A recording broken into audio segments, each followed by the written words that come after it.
My name is Erica Tanner. I'm 31 years old, and I am a sergeant in the United States Army. I am used to following orders, I am used to silence, and I am more than used to being invisible.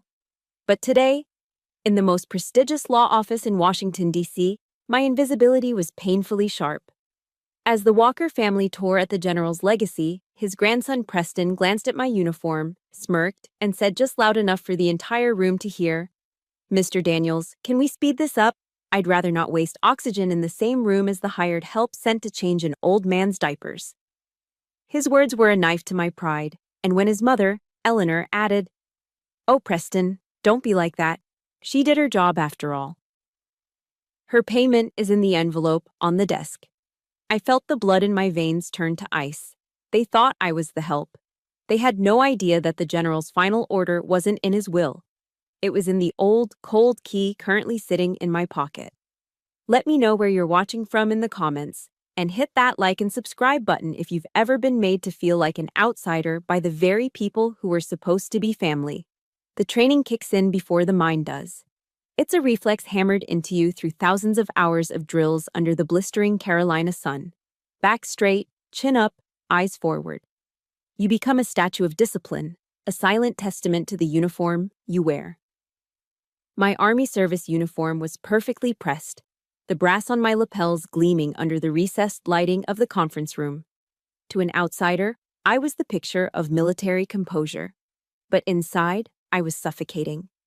The air in the Covington and Burling boardroom was thick, a cloying mixture of old money and fresh tension.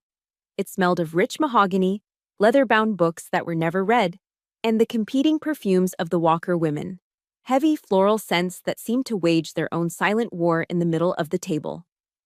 I stood at parade rest near the door, my role undefined, my presence an unwelcome anomaly. I could feel their eyes on me, quick dismissive glances that didn't see a soldier. They saw a piece of furniture that didn't match the decor. Preston Walker, the eldest grandson, was the conductor of this orchestra of contempt. Dressed in a Brioni suit that probably cost more than my car, he made a show of checking his Patek Philippe every few minutes, his jaw tight with manufactured impatience. His wife, Clarissa, a woman sculpted from porcelain and disdain, would occasionally lean in and whisper something in his ear. A cruel little smile would play on his lips, and they'd share a quiet, sharp laugh. They weren't even trying to be subtle. I dug my fingernails into the flesh of my palms, the faint sting a welcome anchor to the present moment. This is just another mission, Tanner, I told myself. The internal command crisp and clear.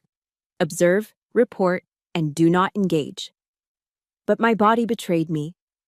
A familiar dryness crept into my throat, the kind you get before a long ruck march, the kind that tells you you're already dehydrated. I felt like a specimen under a microscope, and every breath I took felt borrowed from their rarefied air. The men in the room, uncles and cousins, all bore the same mark of their tribe, heavy West Point rings on their fingers.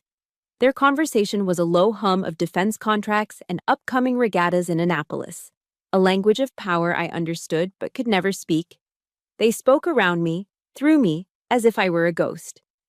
Then Mr. Daniels cleared his throat. He was a portly man with a kind face, but today his expression was all business, a legal fortress against the family's avarice. He began to read General Walker's last will and testament. The numbers were staggering. Millions in trusts, sprawling estates in Virginia Hunt Country, a beachfront property in Naples, Florida. The Walkers leaned forward, their faces tight with anticipation, like wolves waiting for the kill to be divided. And to be present for this reading, as per the General's explicit written instruction, Mr. Daniels continued, his eyes scanning the document. Sergeant Erica Tanner. My name, spoken aloud, shattered the room's delicate tension. From across the table, Preston let out a sound, a soft, dismissive pfft, a puff of air that carried more insult than a shouted curse. It was the sound of something insignificant being flicked away. I kept my eyes locked on a point on the far wall, focusing on the grain of the wood. Do not engage. But the true assault came moments later. Mr. Daniels arrived at a clause detailing a small trust set aside for those who provided dedicated care in the general's final months. Before he could even finish the sentence, Preston's mother, Eleanor, a woman with a ramrod posture that matched my own, turned her cold blue eyes directly on me. "Her payment is in the envelope on the desk, Sergeant," she said, her voice smooth and coated in a veneer of condescending politeness. "Thank you for your service." The words landed like a physical blow. In that single, elegantly delivered sentence, she had stripped me of my rank, my dignity, and my purpose. She had reduced my final silent duty to the general, a duty performed out of respect for a fellow soldier, into a cash transaction. It wasn't just disrespect, it was a public execution of my honor. The blood in my veins didn't just feel cold, it felt like it had stopped moving altogether, a frozen river of humiliation. The room was silent, the family watching me, waiting for a reaction. For me to flinch, to crumble, to take the envelope and disappear. I did none of those things. I simply stood there, my spine a steel rod. It was then that Mr. Daniels, seemingly sensing the need to move forward, asked the question that lit the fuse. "Sergeant Tanner," he said, his voice gentle but firm. "For the record, do you know the identity of your biological parents?" The air was sucked out of the room. Every ounce of their previous contempt now sharpened into a single point of cruel, predatory curiosity. Preston leaned back in his chair, a slow, malicious grin spreading across his face. "Oh, for God's sake," he drawled, his voice dripping with theatrical sarcasm. "Don't tell me my father knocked up another one of the staff? The old man certainly had a taste for waitresses." That was it. The shot was fired.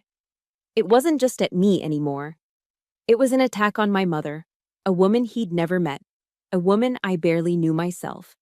A white-hot rage, an emotion I had been trained for years to master and suppress, surged in my chest. It felt like a live grenade. My training screamed at me to contain it, to lock it down. So I did the only thing I could. I pulled my shoulders back even further, my posture becoming a physical shield against the shrapnel of his words.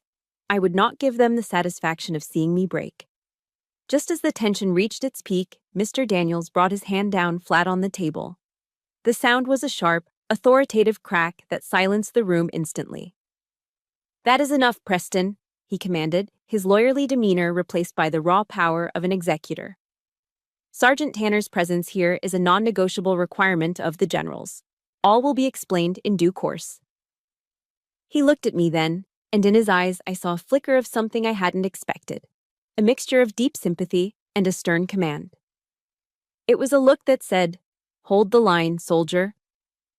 The meeting eventually concluded with the walkers sweeping out of the room, their greed momentarily soured by the unresolved mystery of my presence. The heavy mahogany door clicked shut, leaving me alone in the vast, cold marble lobby. The silence was deafening, broken only by the echo of Preston's final, venomous words. The lawyer's question about my parents swirled in my head, a painful, unanswered variable in the equation of my life. I was no longer just a soldier finishing a mission. Standing there, in the heart of their power, I had become the target in a war I didn't even understand. Standing in that cold marble lobby, the echoes of Preston Walker's insults faded, replaced by the much louder ghosts of my own past. His words were just the salt in a wound that had been open for 22 years. The lawyer's question, "Do you know the identity of your biological parents?" was the key that unlocked it all, and my mind, without permission, drifted back. Back to a small, perpetually damp apartment in Fayetteville, North Carolina, just outside the gates of Fort Bragg. We were what they call military brats, but without the benefits of living on post. Our life was a series of off-base apartments with peeling paint and questionable plumbing, always just on the edge of the world we served. And in that world, my mother, Madison, was my entire universe. She was a tough, no-nonsense woman who worked 2 jobs and still managed to have a hot meal on the table every night. But she had a secret, a sadness she kept locked away. I was 9 the first time I saw it. I came into the kitchen for a glass of water and found her sitting at our small formica table, the afternoon light casting long shadows across the linoleum floor. In her hands, she was holding an old, worn wooden box. It was dark, maybe walnut, and the corners were smooth and rounded from years of handling. The lid was slightly ajar, and I caught a glimpse of what was inside. The glint of a silver dog tag, a faded photograph of a soldier I didn't recognize. Her gaze was distant, lost in a place I couldn't see. It was a profound, adult sadness, the kind a child can feel but never understand. She didn't hear me approach. I stood there for a long moment, watching her trace the edge of the box with her finger. When she finally looked up and saw me, her entire posture changed. She snapped the box shut with a sharp, definitive click. Her voice, usually warm, became hard, almost brittle. "It's nothing, honey," she said, forcing a smile that didn't reach her eyes. "Just some old shrapnel from a forgotten war." And just like that, a wall went up. It was an invisible barrier, but it was as real as the chain-link fence surrounding the base. I knew, even at 9 years old, that this was off-limits. The box, the photo, the man in it, they were part of a battle she was still fighting alone, a territory I was never allowed to enter. I never asked about the box again. But the emptiness it represented found other ways to haunt me. The memory that followed was sharper, more painful. I was in the 6th grade, that awkward age where fitting in is more important than breathing. Our middle school was hosting its annual father-daughter dance. The week leading up to it was a flurry of excitement. My friends Sarah and Jessica chattered endlessly about their new dresses from JCPenney, about who they hoped would play the slow songs, about how their dads were going to drive them. I listened in silence, a knot tightening in my stomach. That night, I found my mom in the living room, folding laundry. I asked the question with the fragile hope of a 12-year-old. "Mom," I started, my voice small. "Can I go?" She stopped folding. She held a t-shirt in her hands, her knuckles white. The silence stretched for what felt like an eternity, filled only by the hum of the refrigerator from the kitchen. Finally, she put the shirt down, came over, and pulled me into a fierce hug. Her embrace was my fortress, my safe harbor, but it couldn't protect me from this. "We're a team, Erica," she whispered into my hair, her voice thick with an emotion I couldn't name. "I'm the commander. You're my soldier. We don't need anyone else." That night, I stayed home. I sat in my bedroom window, watching the cars pull up to the school gymnasium across the street. I could hear the faint thump of the music, the muffled bursts of laughter carrying on the humid Carolina air. Every beat of the bass was a reminder of my otherness. The feeling of being left behind, of being fundamentally different from everyone else in the world, had never been so clear. It was the first time I understood that the empty space where a father should have been wasn't just a missing name on a birth certificate. It was a tangible void, a scar that burned brightest on nights like this. My mother passed away from a sudden illness when I was 18. Just like that, my commander was gone, and I was a soldier without a unit. I stood at a crossroads. I could keep my job waiting tables at the Waffle House on Bragg Boulevard, serving coffee to soldiers coming off late shifts, my life forever on the periphery of the world I grew up in. Or I could do something else, something to change my own destiny. One evening, I walked to the edge of the base, to the fence that had always separated my world from theirs. I leaned against the cold metal, watching the soldiers running drills on the field under the harsh glare of the high-voltage lights. I watched their synchronized movements, heard the rhythmic cadence of their calls. I didn't see the hardship. I saw purpose. I saw a family forged not by blood, but by shared struggle and mutual respect. A place where your worth was measured by your actions, your integrity, your commitment. Not by who your father was or wasn't. That was the night I made my vow. "I'm going to enlist," I promised myself, my breath fogging in the cool air. "I'm going to build my own identity. I will never again let anyone else have the power to define who I am." It wasn't a reckless decision made out of grief. It was a calculated act of survival. And now, standing back in the cold marble reality of the present, the bitter irony of it all washed over me. I had spent more than a decade in the Army doing exactly that. I had forged an identity from sweat, discipline, and dedication. I had built a name for myself based on honor. And in less than 5 minutes, the Walker family had demolished it all. They had reduced me back to zero, to nothing more than a nameless, rootless girl with a questionable past. Preston's sneering words weren't just a personal insult. They were a negation of my entire life's journey, a dismissal of every drop of sweat, every tear, every ounce of blood I had poured into becoming the woman I was. The familiar, helpless anger began to boil inside me, the same anger that 12-year-old girl felt looking out her window. But then another thought cut through the rage, sharp and clear. No. I'm not that 9-year-old girl staring at a locked box anymore. A new fire began to smolder in the pit of my stomach. It wasn't the hot, reckless fire of my youth. This was different. It was a slow, controlled burn. A pilot light of determination, just waiting for the right moment to ignite. If you've ever had to build your own strength from the ground up because you felt like you had no one else, hit that like button to show your support. And in the comments, just type a simple, "I did it," to honor your own journey. The slow-burning pilot light in my gut ignited the moment the boardroom doors swung open. The walkers filed out, their faces a mixture of smug satisfaction and irritation at having been delayed. Preston led the procession, his arrogance rolling off him in waves. As he passed me, he didn't just walk by, he angled his body, deliberately bumping his shoulder hard into mine. It was a petty schoolyard move, a final assertion of dominance. He leaned in close, his voice a low hiss that smelled faintly of expensive scotch. "Take your money and get out. This world isn't for your kind." My training is to de-escalate, to remain impassive. But my instinct, the one honed on the streets of Fayetteville, was to react. I didn't move a muscle, but I met his gaze. My eyes, I'm sure, were as sharp and cold as bayonets. I didn't need to say a word. He saw the fight in me, and for a split second, his smirk faltered. Before the moment could break, Mr. Daniels appeared in the doorway, his presence filling the frame. His voice wasn't loud, but it cut through the tension like a drill sergeant's command on a silent morning. "Mr. Walker," he said, the title Mr. sounding more like an indictment than a courtesy, "your conduct is shameful." The entire Walker clan froze, turning to stare. Mr. Daniels ignored them, his gaze finding me. "Sergeant Tanner, would you please come in?" His words were a shield. His unexpected defense sent a ripple of shock through the family.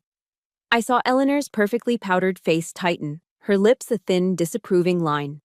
For the first time all day, I felt a crack in the ice that had formed around my heart. A tiny, unfamiliar warmth seeped through. I gave Preston one last level look before stepping past him, my back ramrod straight, and followed Mr. Daniels into his private office. The heavy oak door closed behind us with a soft, satisfying thud, shutting out the viper's nest. Through the frosted glass panel, I could just make out Preston's silhouette, gesturing angrily at me while talking to his sister. He was pointing, laughing. Even now, he couldn't resist. But in here, the air was different. It was safe. Mr. Daniels's office was a sanctuary of quiet power, floor-to-ceiling bookshelves, a faint smell of pipe tobacco and old paper, a large window overlooking the bustling streets of D.C. He was more than a lawyer. He was a keeper of secrets, a guardian at the gate. He gestured to a leather armchair, but I remained standing. I was still on duty. "Sergeant," he began, his voice low and serious, "what I'm about to tell you, General Walker kept confidential for over 30 years. He walked over to a heavy safe concealed behind a painting and returned with a single manila folder. It was stamped with a single, stark word in red ink. Top secret. He laid it on his polished desk. My heart began to pound a slow, heavy rhythm against my ribs. The general asked me to unseal this only in the event of his passing, and only for you. My hands felt numb as I opened it. The first thing I saw was a photocopy of a birth certificate.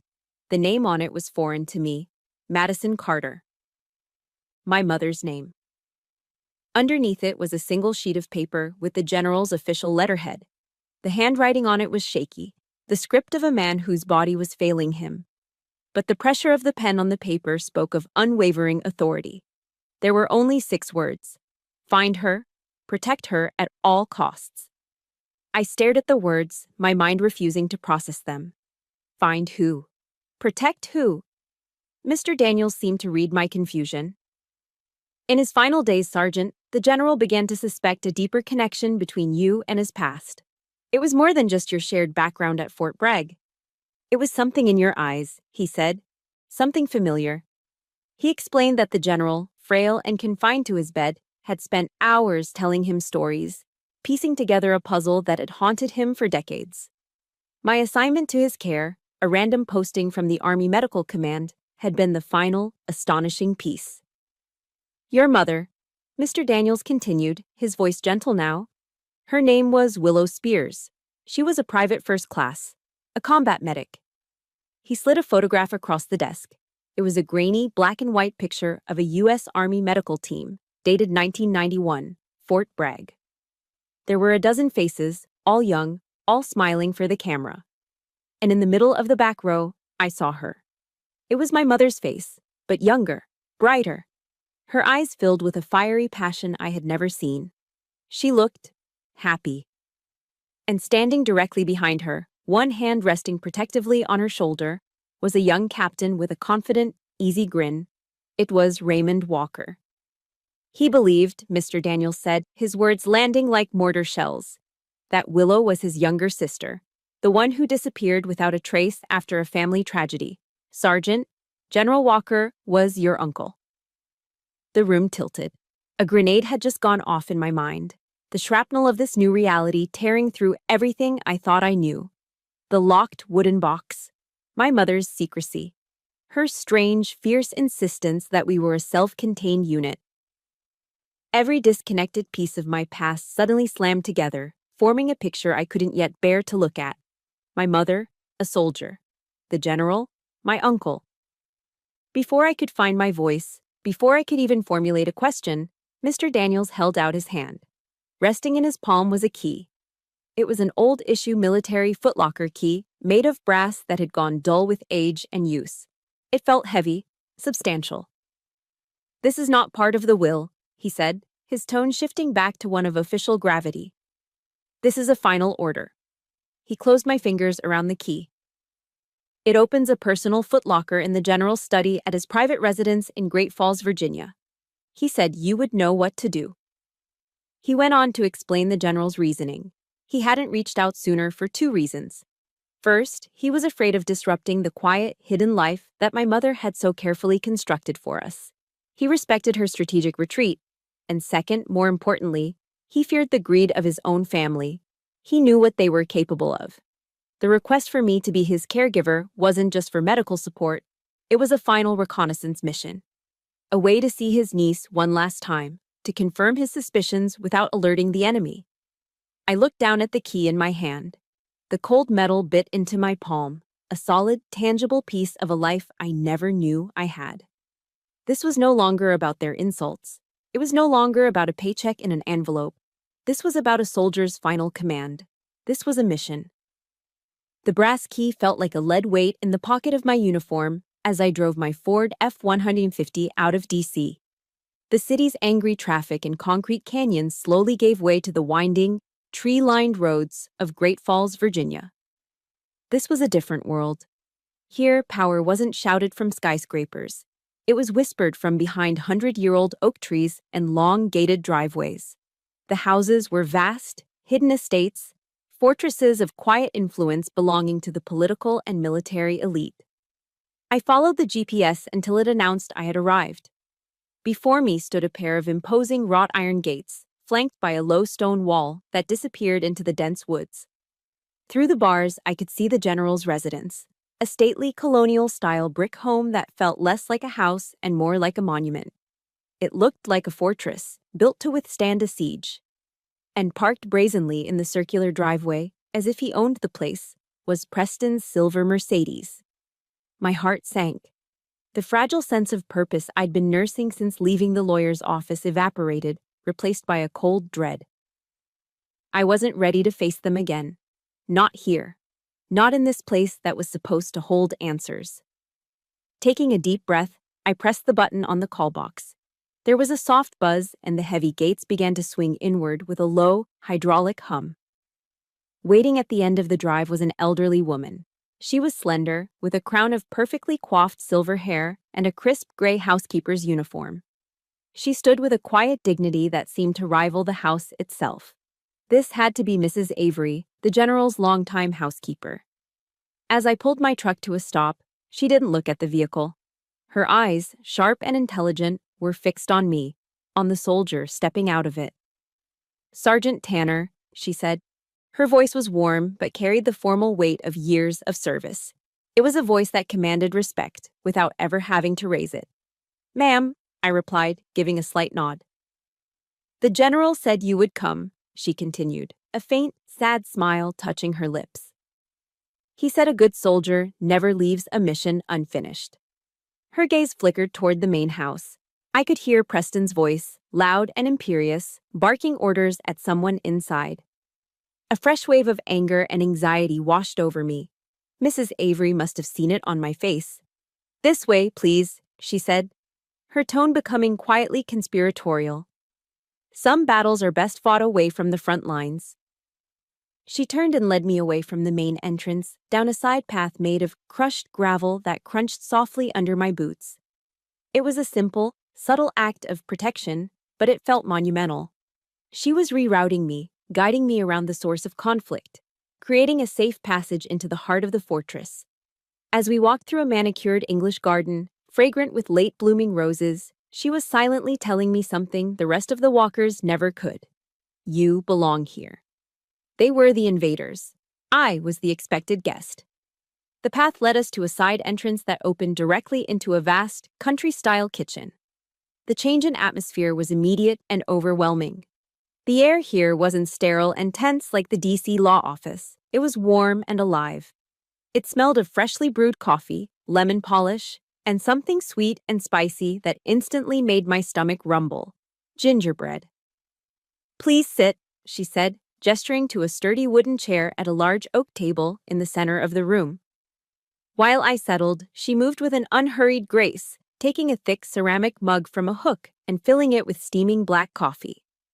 She then opened a tin and placed a plate with 2 large, still-warm gingerbread cookies in front of me. The gesture was so simple, so maternal, it almost brought tears to my eyes. "The General loved these," she said, her voice softening as she looked at the cookies, her eyes gazing into a memory. "And so did his sister, Willow. Every time she came to visit her big brother, the first thing she'd do is run into this kitchen and demand gingerbread." Her words were a quiet confirmation, a thread of connection to the woman in the photograph. She wasn't just telling a story, she was handing me a piece of my own history, a legacy of gingerbread and sibling affection. I picked up a cookie. The warmth from it seeped into my fingertips, traveling up my arm and spreading through my chest, melting a small piece of the ice that had been lodged there for years. For the first time, my mother wasn't just a secret in a locked box.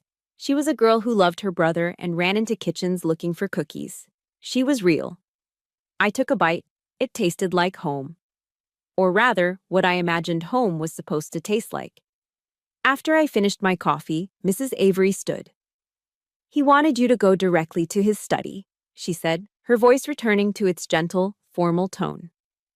She led me out of the kitchen, through a quiet hallway, and up a grand, curving staircase. The walls were lined with the General's history, photographs of him with presidents, with foreign dignitaries, with his men in the field. The study was at the end of the hall. It was his sanctuary.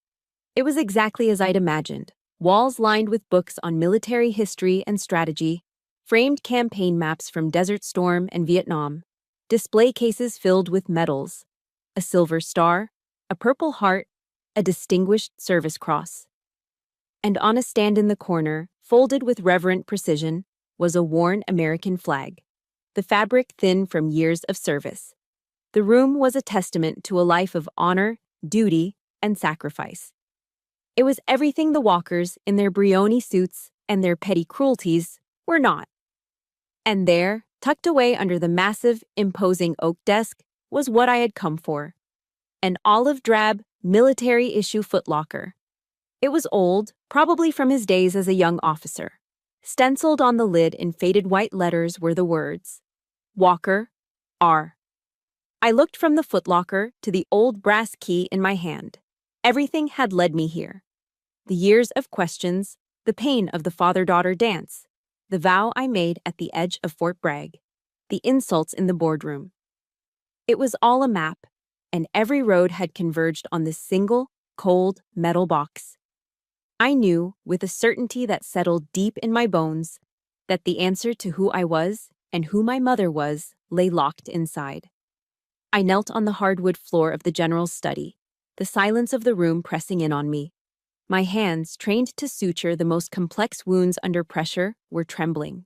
I slid the old brass key into the lock of the footlocker. It turned with a dry, grating click, a sound like a bone breaking. The heavy lid groaned as I lifted it, releasing a ghost from the past. The scent of old paper, of canvas, and a faint, phantom smell of long-faded gunpowder.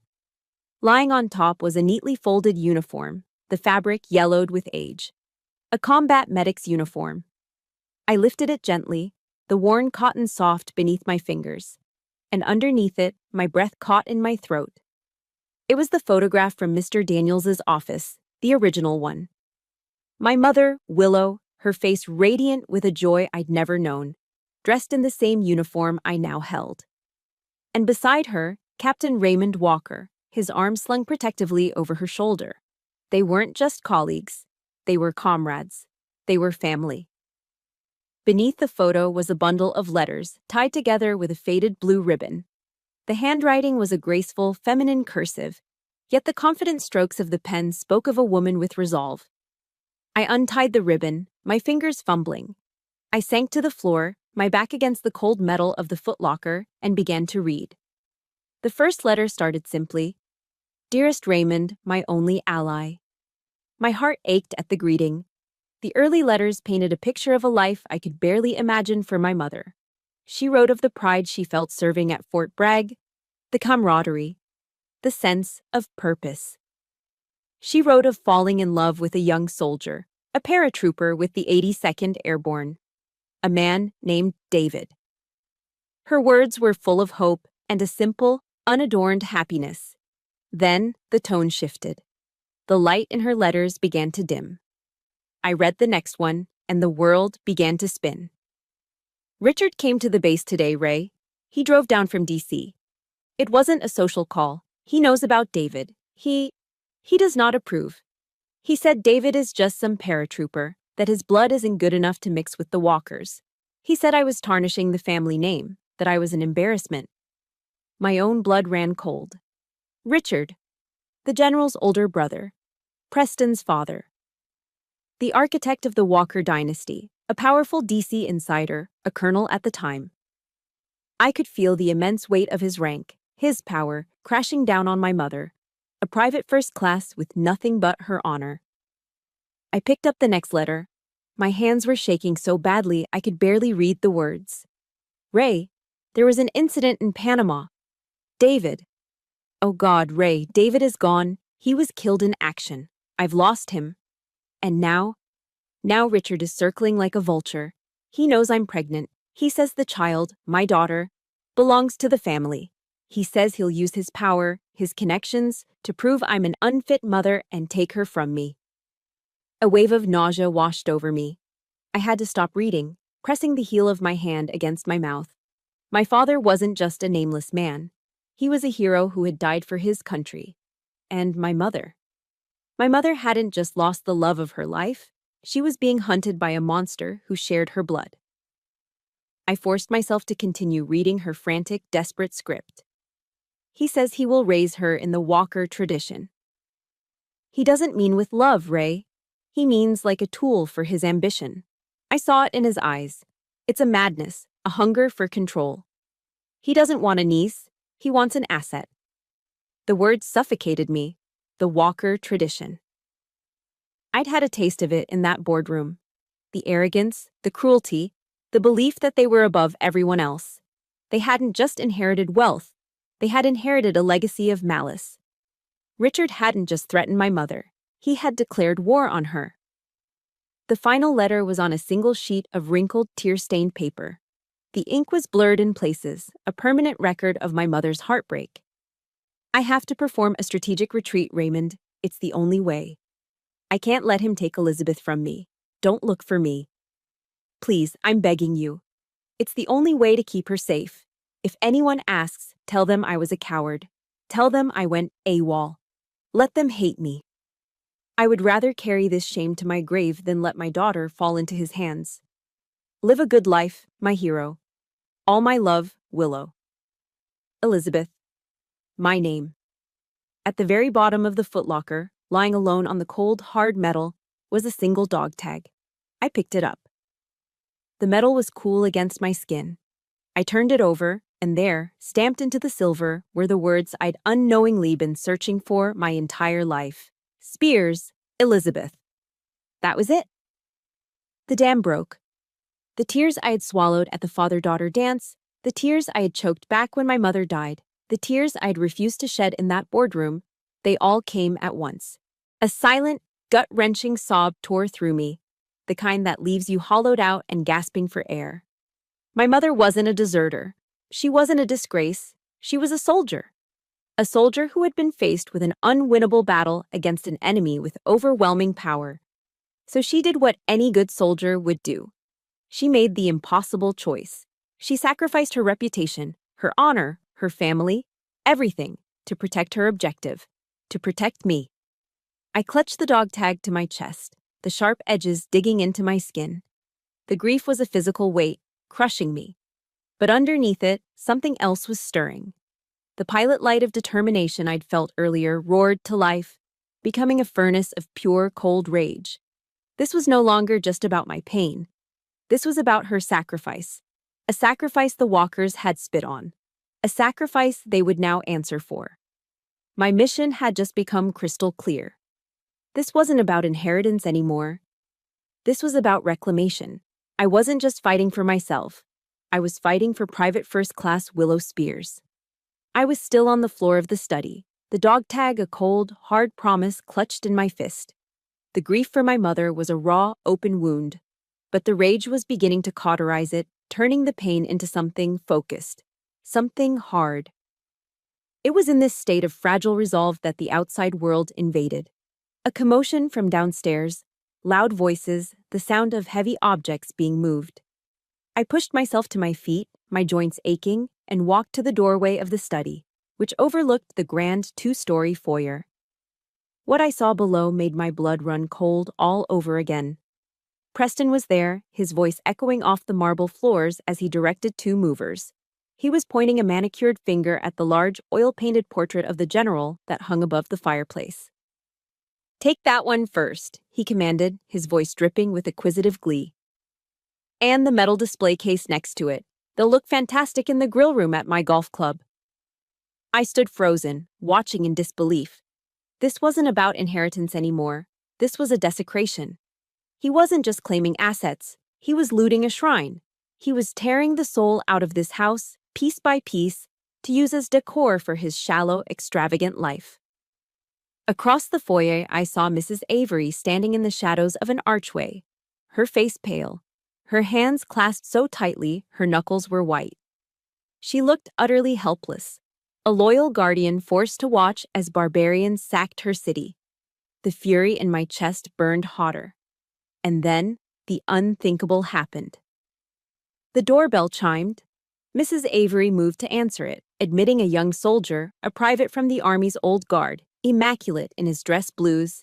He was carrying a long, narrow box made of polished walnut. Inside, I knew, was the American flag that had been draped over my uncle's coffin, the symbol of his entire life of service, folded with sacred ceremony. The young soldier, his face solemn and professional, approached Mrs. Avery. According to protocol, the flag is presented to the next of kin, or in their absence, the most trusted confidant. He was about to present it to her, but Preston stepped in, physically blocking his path. "I'll take that," he snapped, his voice sharp with entitlement. "I'm the primary heir." The private, clearly taken aback and confused by this breach of decorum, hesitated. Preston didn't wait. He snatched the wooden box from the soldier's hands. He didn't receive it with the reverence it deserved. He didn't even look at it. He simply grabbed it, turned, and tossed it carelessly onto a nearby armchair, as if it were a piece of inconvenient luggage. It landed with a dull, sickening thud. Then he immediately turned back to the movers. All right, let's get a move on. That thud was the sound of the last straw breaking. It broke something deep inside me.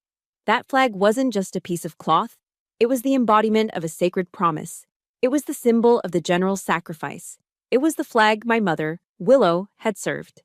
It was the flag my father, David, had died for in the jungles of Panama. It was the flag I'd pledged my own life to. It represented every ideal I'd ever held dear: honor, duty, country. To see it treated like trash, like a discarded party favor by a man who had never served anyone but himself. It was a profanity beyond words. The hot, messy rage I'd felt before was gone. In its place was something far more dangerous, a cold, razor-sharp fury. My grief and my anger fused into a single, diamond-hard point of purpose. I squeezed the dog tag in my hand one last time. Enough.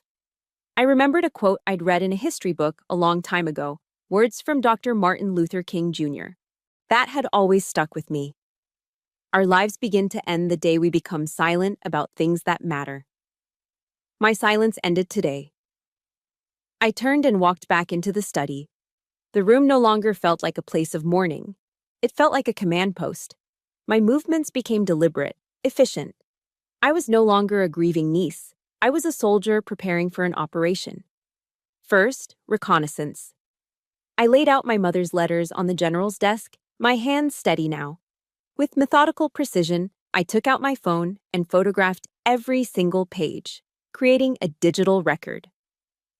The truth was now portable. Next, securing the asset. I carefully placed the original letters back into a protective envelope I found in the desk drawer. They were the primary evidence. They had to be protected. Finally, the most important piece of equipment. I took my mother's dog tag, Elizabeth Spears, and slipped the chain over my head. I tucked it under my shirt where it rested cold against my skin, right over my heart. It was my armor. With everything secure, I picked up my phone. I scrolled through my contacts and found the number for Mr. Daniels. When I pressed the call button, my thumb was as steady as a rock. He answered on the second ring. Daniels. Mr. Daniels, I said. My voice was not the voice of the woman who had stood trembling in his office. It didn't waver. It didn't crack. It was the voice I used on the firing range, calm, controlled, and lethal. It's Sergeant Tanner. There was a pause on the other end. Sergeant, is everything all right?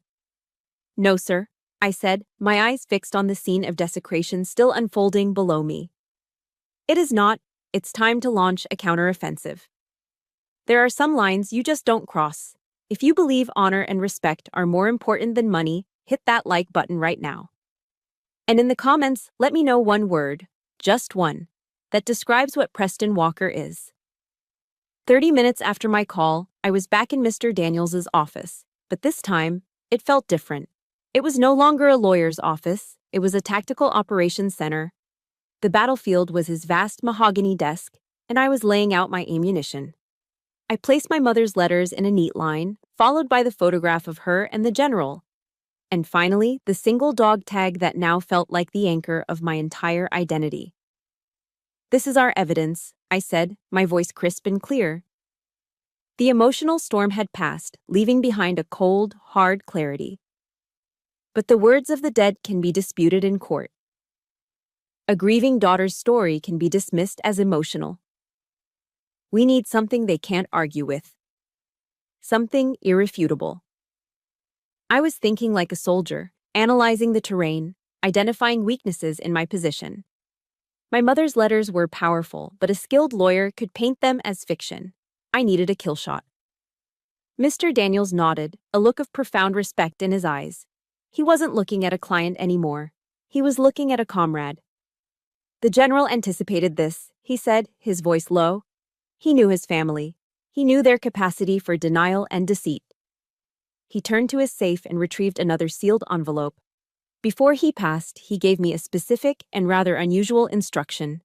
He asked me to discreetly collect a few strands of hair from your brush while you were caring for him. I stared at him, stunned. I sent that sample, along with a sample of his own. To a private lab for a full DNA analysis, he continued, placing the envelope on the desk. He didn't want to presume, but he had to know for sure. The results are due back tomorrow morning. I was speechless. The old general, even in his final, pain-ridden days, had been a brilliant strategist. He hadn't just left me a mission.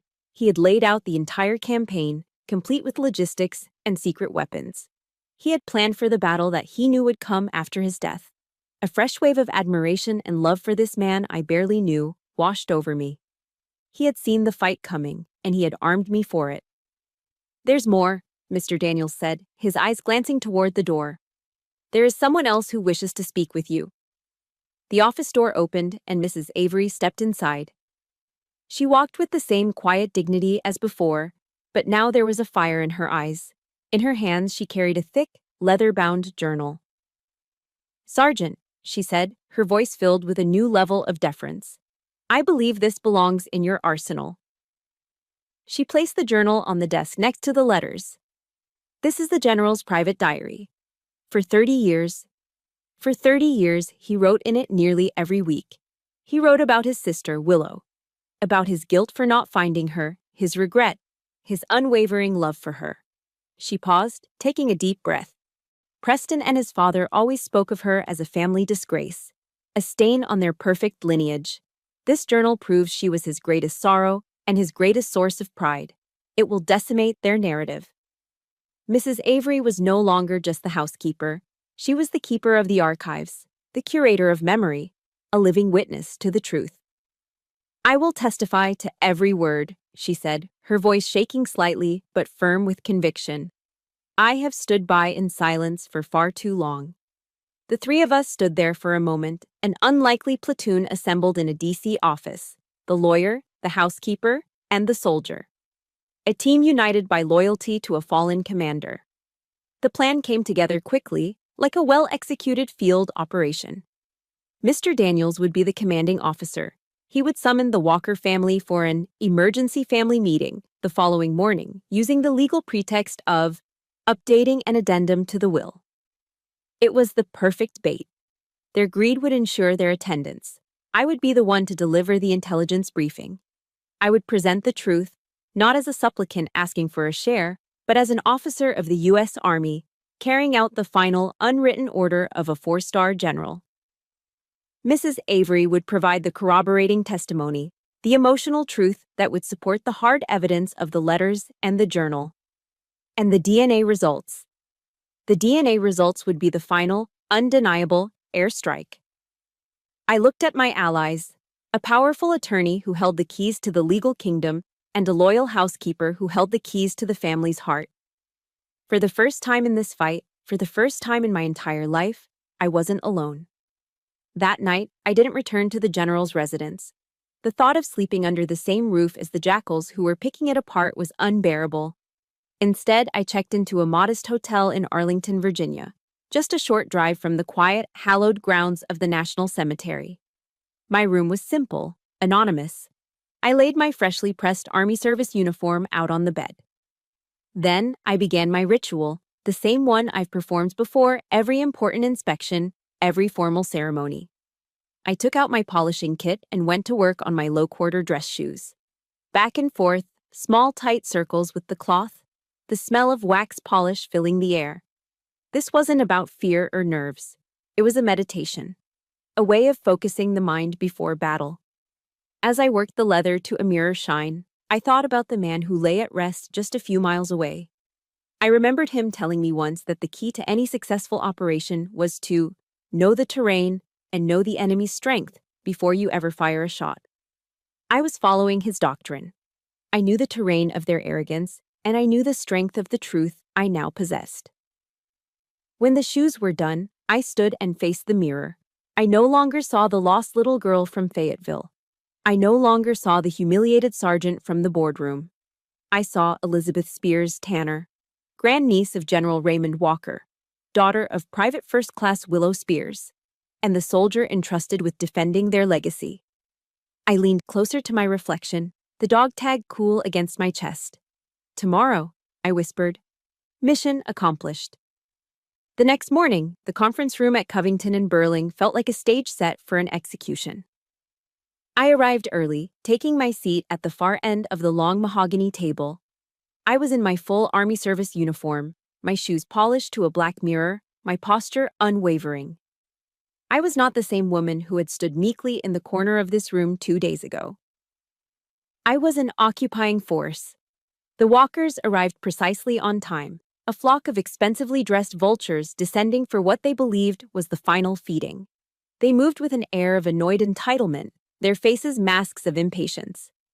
Preston, predictably, spoke first, not even bothering to sit down. "Let's hope this is quick, Daniels," he said, adjusting the cuffs of his shirt. "My time is money." Then they saw me. A collective ripple of shock and anger went through them. Eleanor, Preston's mother, was the first to voice it. "What is she doing here?" she demanded, her voice sharp and accusatory. Mr. Daniels rose from his seat at the head of the table, his presence commanding the room. He didn't look like a family lawyer anymore. He looked like a federal judge about to deliver a verdict. "Ladies and gentlemen," he began, his voice devoid of any warmth, "this meeting was not called to update the will. It was called to execute it, specifically a portion of the will that has been suppressed for 30 years. All eyes were on him now. The trap was set.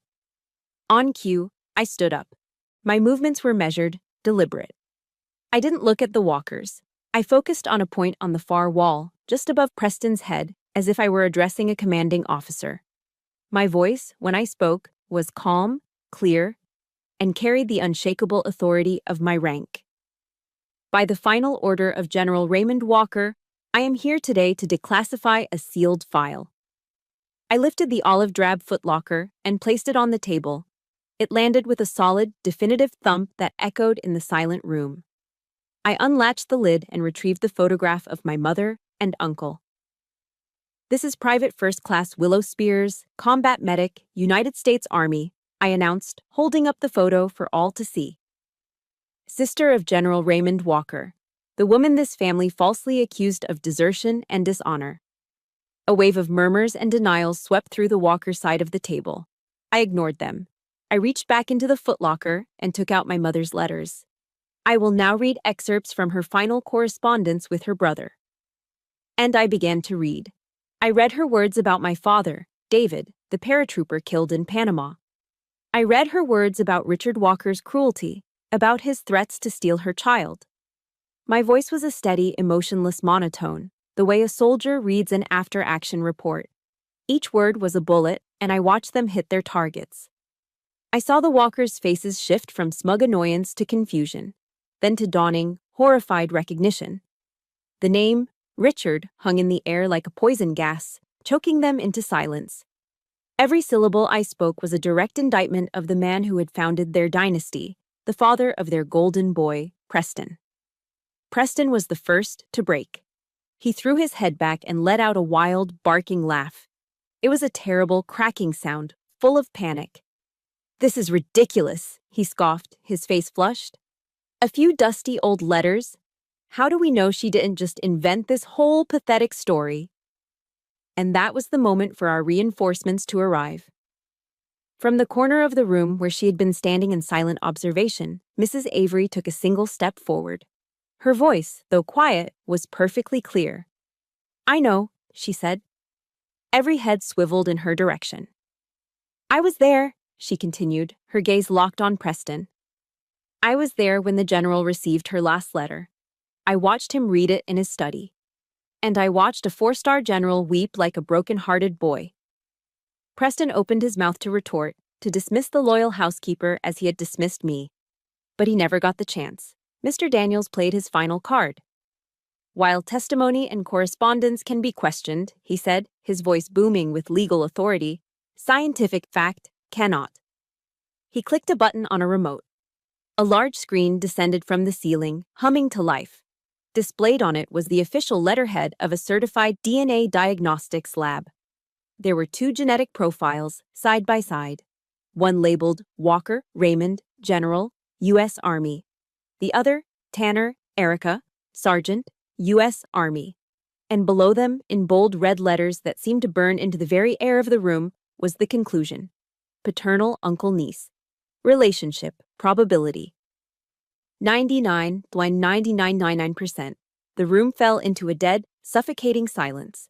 The kind of silence that follows a massive explosion when the world is just dust and ringing ears. It was over. Checkmate. For the first time, I allowed my eyes to meet theirs. I swept my gaze across the table, from Eleanor's ashen face to Preston's slack-jawed disbelief. My voice was no longer the flat tone of a report. It was low, personal, and utterly unforgiving. "You dismissed me because I am just a sergeant," I said, each word precise and weighted. But in the final months of his life, I was there. I held his hand when the nightmares came. I listened when he called out Willow's name in his sleep. Where were you? You were circling, waiting, too busy dividing up his assets to care about his honor. I let the accusation hang in the air, a final damning charge. The true legacy my uncle left behind isn't in a bank account. It is loyalty, it is honor, it is sacrifice. I paused, my eyes locking onto Preston's. These are things your money can never buy, and your power can never touch. And they are the only inheritance I have come here to claim. This meeting is over. I turned my back on them. Without a second glance, I walked toward the door where Mrs. Avery and Mr. Daniels were waiting. Together, the three of us stepped out of the room, leaving the Walker family to drown in the wreckage of their lies, alone with their soulless, worthless fortune. Walking out of that law office for the second time, I expected to feel triumphant. I had won. The truth had won. I expected to feel a surge of elation, a release of all the pressure that had been building for a lifetime. But I felt nothing. The adrenaline from the confrontation drained away, leaving behind a hollow, echoing emptiness. The fury that had propelled me forward was gone, and in its place was a profound, bone-deep exhaustion. Winning a war, I was discovering, feels a lot like surviving a shipwreck. You're alive, but you're left shivering on a desolate shore. Mr. Daniels and Mrs. Avery must have seen the shock on my face. They gently guided me out of the building and into a taxi, directing the driver to a small, unassuming diner in Georgetown. It was the kind of timeless American place with red vinyl booths and the comforting clatter of plates and silverware. The air smelled of burnt coffee and sizzling bacon. It was so normal, so completely removed from the high-stakes drama I had just lived through, that it felt surreal. We slid into a booth, and a waitress with a tired smile took our order. I just asked for water. I sat there, staring out the window at the people walking by, living their ordinary lives, completely unaware of the tectonic plates that had just shifted under my feet. Mrs. Avery reached across the table and placed her warm, dry hand over mine. "You did it, my dear," she said softly, her eyes filled with a quiet pride. "You gave your mother and your uncle peace." I managed a small nod, my throat too tight to speak. She was right. I had honored them. But as I sat there, I knew with a chilling certainty that while the battle with the Walkers might be over, the war inside my own head was just beginning. In the military, we're trained for combat, but nobody really trains you for the silence that comes after. I realized my fight with this family had been its own kind of PTSD, a trauma inflicted not on a foreign battlefield, but in the supposed safety of my own bloodline. A few days later, I was back at the general's residence, sorting through his personal effects. It was a somber, quiet task. I was surrounded by the artifacts of a noble life, each object telling a story of honor and duty. As I was carefully wrapping his West Point saber, my phone buzzed. It was an unknown number with a DC area code. My guard immediately went up. I answered. "Hello?" There was a pause, then a voice I now despised. "Elizabeth?" It was Preston. But his voice was stripped of its usual arrogance. In its place was a smooth, cloying tone that set off every alarm bell in my system. It was the sound of manipulation. I just wanted to say that I've been thinking," he began, his words slow and practiced. "This has all been a terrible misunderstanding. My father, he was just trying to protect the family name. That's all. But we're blood, you and I. No matter what. And I was thinking, maybe we can just put this all behind us. My mother is terribly upset. I listened in absolute silence. I waited for the words, "I'm sorry." I waited for an admission of guilt, a flicker of remorse, but they never came. All I heard were excuses, blame shifting, a pathetic attempt to leverage the very concept of family that he and his father had so brutally desecrated. He wasn't sorry for what they did. He was sorry they got caught. I took a long, slow breath. The old Erica, the girl who craved acceptance, might have wavered. But that girl was gone. I was no longer a soldier waiting for orders. I was the commander of my own life. I remembered the stories I'd heard in VA support groups, stories of veterans learning to draw new lines in the sand to protect their own peace. This was my line. "Preston," I said.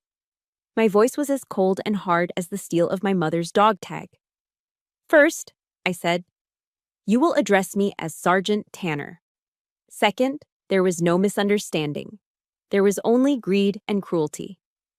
And third," I paused, letting the weight of my final sentence settle, "blood does not give you the right to inflict pain. This is the last time you and I will ever speak. Do not contact me again." I hung up before he could respond. Then, with a decisive tap of my thumb, I blocked his number. An incredible sense of power and relief washed over me. It wasn't the triumphant high I had expected, but something deeper, more meaningful. It was the feeling of a locked door, of a fortress wall being raised. I had just established my first sovereign border, and the peace I felt on my side of it was absolute. Forgiveness, I realized, doesn't mean you have to let someone back into your life to hurt you again. Sometimes the most powerful form of self-respect is a clean, permanent break, the no-contact rule. That evening, I sat at the general's magnificent oak desk. I took out a single sheet of his heavy cream-colored stationery and began to write. But this letter wasn't for the living. "Mom," I wrote, "today I told your truth. I reclaimed your honor. I hope, wherever you are, you can be proud.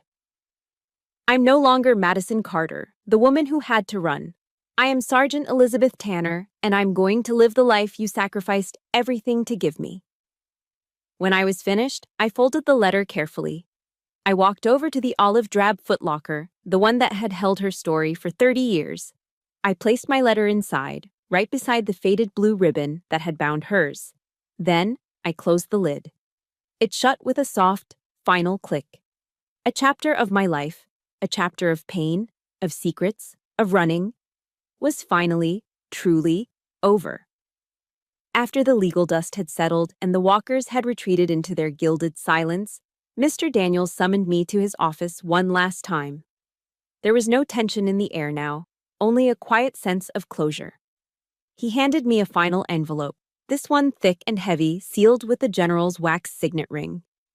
"He left this for you to open only after everything else was finished," Mr. Daniels said, his eyes kind. Back in the quiet solitude of the general's study, I broke the seal. It was a personal letter, written in his own hand.